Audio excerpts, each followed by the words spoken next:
ایک دفعہ رینالڈ بادشاہ کا قاصد خط لے کر سلطان صلاح الدین ایوبی کے خیمے میں داخل ہوا۔ قاصد ہاتھ میں خط پکڑے سر جھکائے کھڑا ہو گیا اور اس میں بولنے کی ہمت نہیں تھی۔ مسکراتے ہوئے سلطان صلاح الدین ایوبی نے رینالڈ بادشاہ کے قاصد سے پوچھا کہ جس مقصد کے لیے تم یہاں آئے ہو اس بارے میں پہلے سے جانتا ہوں۔ یہ سن کر رینالڈ بادشاہ کا قاصد بڑا حیران ہوا کہ جس بات کا علم بادشاہ اور اس کے چند وزیروں اور میرے علاوہ کسی کو نہیں، لیکن سینکڑوں میل دور سلطان صلاح الدین ایوبی کو کیسے پتہ چل گیا۔ اور یہ بات سلطان نے اس لیے اس قاصد کو کہی تاکہ بادشاہ رینالڈ کو بھی پتہ چلے کہ سلطان صلاح الدین کی نظر شاہین سے کم نہیں، اور اس کے دماغ میں یہ خوف بیٹھ جائے کہ سلطان اتنے میل دور بیٹھ کر بھی اس کو ہماری ہر بات کا علم ہے، کیونکہ سلطان صلاح الدین دشمن کو نہ صرف تلوار سے تہس نہس کرتا بلکہ ذہنی طور پر بھی دشمن کو شکست دیتا۔ قاصد نہیں جانتا تھا کہ سلطان صلاح الدین ایوبی کا جاسوسی کا نظام بہت زیادہ مضبوط ہے۔ سلطان محل میں بیٹھے ہزاروں میل فاصلے پر بھی خبر معلوم کر لیتا تھا۔ سلطان صلاح الدین ایوبی کو اس کے جاسوس علی بن سفیان نے پہلے ہی بتا دیا تھا کہ رینالڈ بادشاہ بہت بڑے جشن کا انتظام کرنے والا ہے اور اس جشن میں بہت سے بادشاہ، وزراء، امیر شرکت کریں گے، لیکن حیرت کی بات یہ ہے کہ وہ آپ کو مہمان خصوصی کے طور پر دعوت دینے والا ہے۔ سلطان صلاح الدین رینالڈ بادشاہ کے اس خط کو دیکھ کر حیران نہیں تھا، کیونکہ سلطان پہلے سے سب کچھ جانتا تھا۔ علی بن سفیان نے سلطان صلاح الدین کو جب بتایا کہ رینالڈ بادشاہ نے ایک جشن کا انتظام کیا اور اس میں بڑے بڑے بادشاہ، وزیر، امراء اور مجھے بھی دعوت دینے والا ہے، تو سلطان سمجھ گیا کہ اس جشن کے پیچھے رینالڈ بادشاہ کی بہت بڑی چال ہے، اس کے پیچھے اس کا بہت بڑا مقصد ہے۔ سلطان صلاح الدین اپنے دشمنوں سے ہر وقت چوکنا رہتا تھا، اور اس لیے سلطان صلاح الدین نے اپنی سلطنت سے دور کئی میلوں دور تک جاسوس پھیلا رکھے تھے۔ سلطان کہتا تھا کہ یہ جاسوس میرے بازو آئیں اور ان کے بغیر ایک خیمے کو بھی فتح کرنا کسی بھی جنگجو کے لیے آسان نہیں۔ سلطان نے اس لیے جشن میں جانے کی دعوت قبول کر لی کیونکہ سلطان چاہتا تھا کہ دشمنوں کے ارادے کا پتہ چل سکے۔ سلطان صلاح الدین ایوبی نے قاصد کو کہا کہ اپنے بادشاہ کو کہنا کہ میں ضرور جشن میں حاضر ہوں گا۔ قاصد بڑا حیران ہوا کیونکہ سلطان صلاح الدین ایوبی اور رینالڈ بادشاہ کے درمیان کئی عرصے سے جنگ چل رہی تھی، اور اس قاصد نے سمجھا کہ شاید سلطان خوف سے اپنے دشمنوں کے قلعے میں نہیں آئے گا، لیکن وہ نہیں جانتا تھا کہ سلطان صلاح الدین جب کاٹنے کو آئے تو پہاڑ بھی سلطان صلاح الدین کے آگے ٹک نہیں پاتے۔ جب قاصد سلطان صلاح الدین کا پیغام لے کر رینالڈ بادشاہ کے پاس پہنچا تو یہ سن کر رینالڈ بادشاہ چند لمحے کے لیے ساکت ہو گیا۔ رینالڈ چٹلیون کا بادشاہ تھا اور مستقبل میں اس نے سلطان کے ساتھ بہت ساری جنگیں لڑیں، لیکن اوروں کی طرح سلطان صلاح الدین کے ہاتھوں اس کو بھی شکست ہوئی۔ چٹلیون کے بادشاہ رینالڈ نے مسلمان تاجروں اور حاجیوں کو دریا احمر کے راستے پر پریشان کیا تھا۔ یہ وہ راستہ تھا جو صلاح الدین ایوبی آمد و رفت کے لیے کھلا رکھنا چاہتا تھا۔ اس کے جواب میں سلطان صلاح الدین نے 30 چھوٹی کشتیوں پر مشتمل ایک بیڑا تیار کروایا اور بیروت پر حملہ کر دیا اور اس بادشاہ کی سلطنت کو تہس نہس کر دیا۔ رینالڈ نے شہر مکہ اور مدینہ پر حملہ کرنے کی کوشش کی تھی اور حاجیوں کے قافلے کو لوٹا تھا۔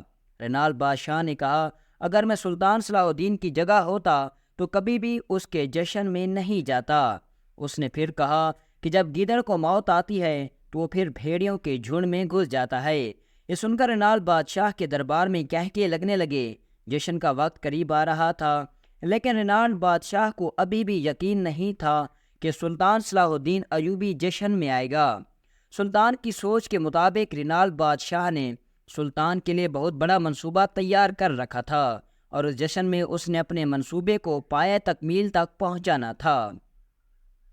جشن کا دن آ گیا۔ سلطان صلاح الدین ایوبی نماز پڑھ کر اپنے گھوڑے پر سوار ہوا اور صرف اپنے 2 سپاہیوں کے ساتھ رینالڈ بادشاہ کے محل کی طرف چل پڑا۔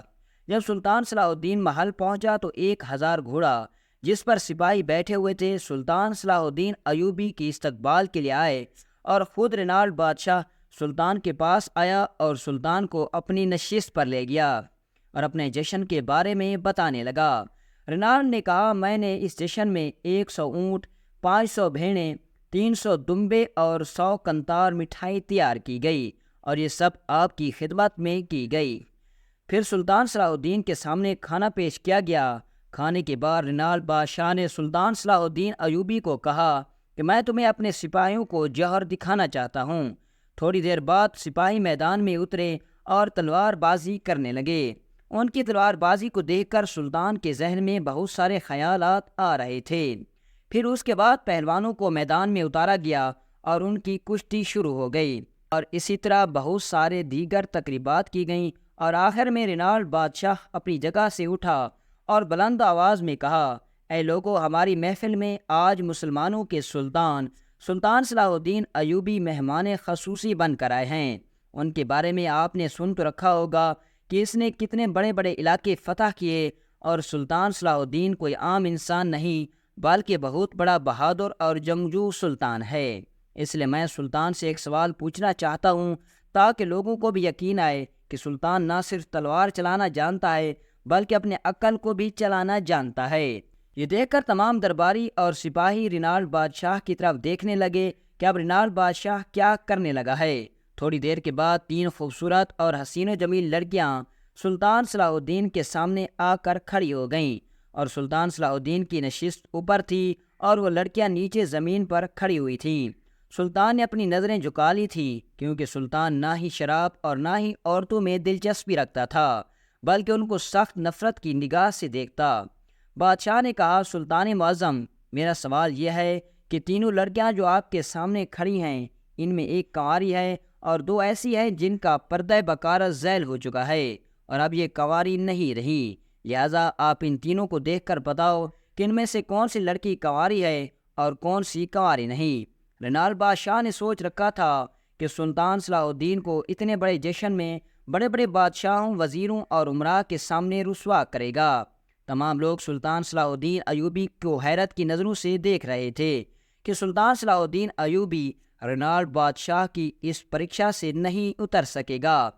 تھوڑی دیر سوچنے کے بعد سلطان صلاح الدین ایوبی نے ان تینوں میں سے ایک لڑکی کو کہا کہ تم ایک طرف ہو جاؤ، اور پھر سلطان اپنی نشست سے اٹھا اور کہا، بے شک سلطان عورتوں سے سخت نفرت کرتا ہے اور شراب اور عورتوں کو پسند نہیں کرتا، لیکن سلطان جتنا عورتوں کو جانتا ہے اتنا شاید جنگ کے اصولوں کو بھی نہیں جانتا ہوگا۔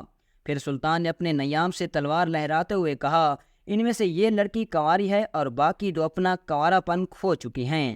اور پھر سلطان نے بادشاہ کی طرف مخاطب ہوتے ہوئے کہا، بتاؤ کیا میں سچ کہہ رہا ہوں؟ یہ دیکھ کر رینالڈ بادشاہ بڑا حیران ہوا اور پھیکی مسکراہٹ کے ساتھ کہا، مسلمانوں کے سلطان صلاح الدین ایوبی، آپ کو کیسے پتا کہ ان میں سے یہ لڑکی کنواری ہے اور باقی 2 کنواری نہیں؟ تو سلطان نے کہا، جب میں نے ان تینوں کی طرف دیکھا تو ان میں 2 کی آنکھوں میں مجھے وہ شرم محسوس نہ ہوئی جو اس لڑکی میں ہوئی، کیونکہ یہ کئی مردوں کے ساتھ وقت گزار چکی ہے، لہذا ان کی آنکھوں میں وہ شرم ختم ہو چکا تھا۔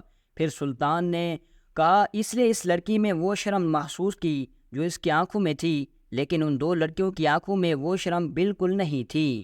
وہ مجھے ایسے دیکھ رہی تھی جیسے ایک بھوکا بھیڑا اپنے شکار کو دیکھتا ہے، لیکن جب میں نے اس لڑکی کی طرف دیکھا تو قدرتی طور پر اس کی آنکھیں جھک گئیں اور میں سمجھ گیا کہ یہ لڑکی ابھی کنواری ہے، یہ کسی نامحرم کے قریب بھی نہیں گئی۔ بعد میں سلطان کو بتایا گیا کہ یہ لڑکی ایک بزرگ کی بیٹی ہے جو نہایت ہی شریف اور معزز ہے، لیکن رینالڈ بادشاہ نے بوڑھے کو ڈرا دھمکا کر سلطان کے سامنے اپنی بیٹی کو پیش کرنے کے لیے حکم دیا۔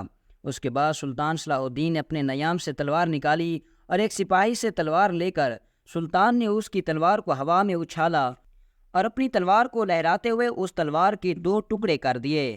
پھر سلطان نے کہا، چٹلیون کے بادشاہ، اگر تمہارے سپاہیوں میں اتنی مہارت ہے تو میری طرح تلوار کے 2 ٹکڑے کر کے دکھاؤ۔ لیکن کوئی بھی سلطان صلاح الدین کے چیلنج کو قبول نہ کر سکا اور سلطان صلاح الدین ایوبی نے تلوار نیام میں ڈالی اور وہاں سے رخصت ہو گیا، اور اسی طرح رینالڈ بادشاہ اپنے منصوبے